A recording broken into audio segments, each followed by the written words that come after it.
before, I'm Phil Schneider. I'm an ex-government worker who worked 17 years in the Black Projects, otherwise known as the Skunk Works.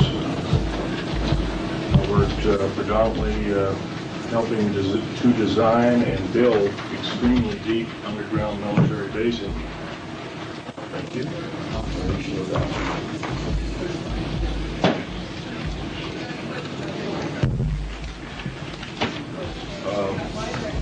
Give you a short overview of my background. I'm a structural engineer,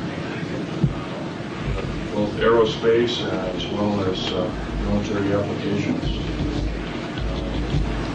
Graduate of University of Missouri as well as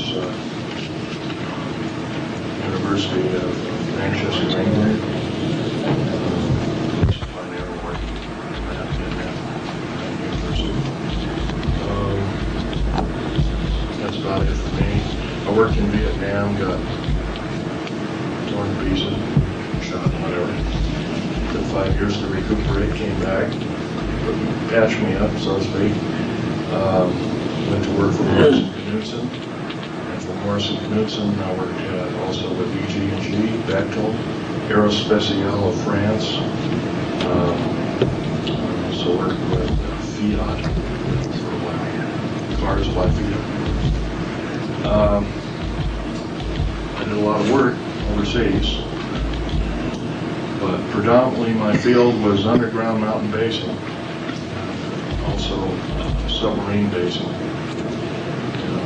I wrote several treatises on analyzing rock formations by grain structure, and this grain structure would yield a certain pattern, and that certain pattern could be used to analyze and chemically analyze and make special explosives that could be used to blast out large caverns underground, and even when there were caverns, you could still use shape charges to blast inert rock, although a lot of it was done by laser tunneling and drilling. I have a copy of a book here. I can't sell it. It's my only copy. But this fellow can corroborate with me. His name is Richard Souter, PhD. He can corroborate with me in regards to everything I'm talking about. Who is it by? Richard Souter, PhD. Here's another man that Okay, we need couldn't find the room. You need to give him your ticket. I will. And all that. I guess I'll let you know that kind of the background of my father. My father was a German U-boat captain, responsible for the sinking of 141 Allied boats, and he got captured by the French, then turned over to Third Army, U.S., and then Third Army turned him over to Naval Intelligence, based out of Pensacola, Florida at the time. He later went to work also in Navy Black Projects. Maybe that's where I started, but it just worked out that way, I guess. Anyway, he worked for naval operations. He worked on the infamous Philadelphia experiment. He was involved heavily with that. In fact, I have some of his original notes.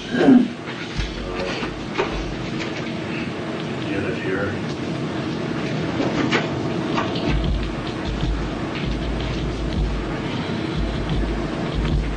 If you don't mind, let's wait a second here. I thought I included them, but I guess I didn't. Strange, they were right here, too. Oh, here they are.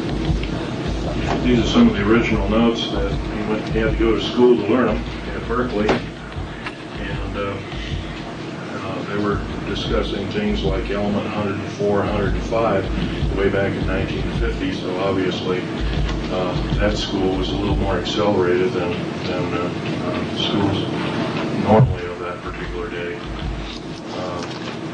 both in atomic physics and also in time variancy. Anyway, my father continued to work in the U.S. Navy up until a couple of years before he died. He died 2 years ago, in 1993, May of '93. But his main contribution, other than the Philadelphia experiment, was that he was one of the principal engineers of the first nuclear submarine, the USS Nautilus. And he worked with Hyman Rickover on that project to its fullest, from start to finish. He helped design the nuclear reactor, he helped design the metals, the containment vessel. He did all the machining of the uranium pellets that were used. He designed the hull predominantly and some of the graving docks, so he was a major contributor as such. Such today that even his ideas in air conditioning and filtration are still used today in all nuclear submarines in the United States. So, that's so much for my father. He taught me a lot. He's a pretty silent fellow over time. He told me that I shouldn't work in the black projects in the desert regions. Of course, I told him I'm sorry, I have to work for a living.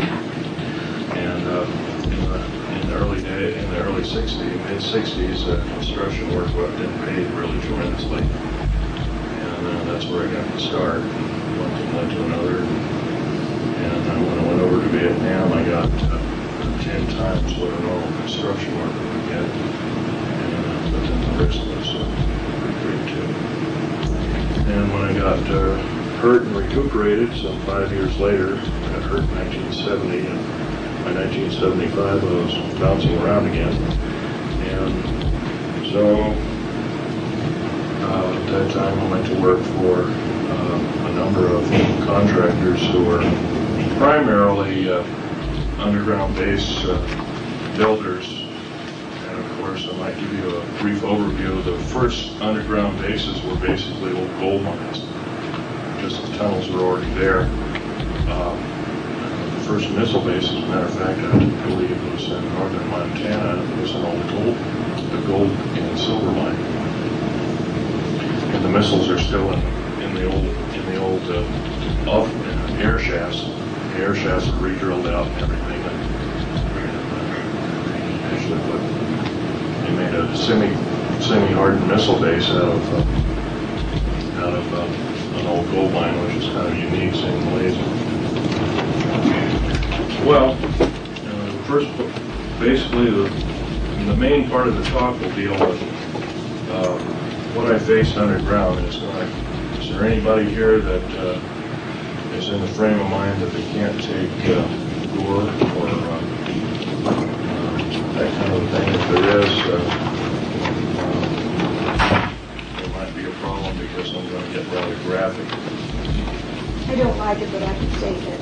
Okay, I'll tone it down a bit, but obviously, this workshop basically is everything that I missed in the main talk yesterday, and of course it's pretty hard to cram 3.5 or 4 hours talk in 15 minutes. I divided a talk into three topics. I'm going to talk about D.U.M.B bases, deep underground military bases, call them D.U.M.B bases. Right now there are 131 of them, 129 are fully operational. Each one averages about 4¼ cubic miles hollowed out underground at an average depth of 5,000 feet down. Now, of course, some of them are shallower, some of them are deeper. They're strategically located. They were initially built to protect the President of the United States and the government in general, the federal government as well as the political government. Somehow the sheer number of the 129 bases with basically the size of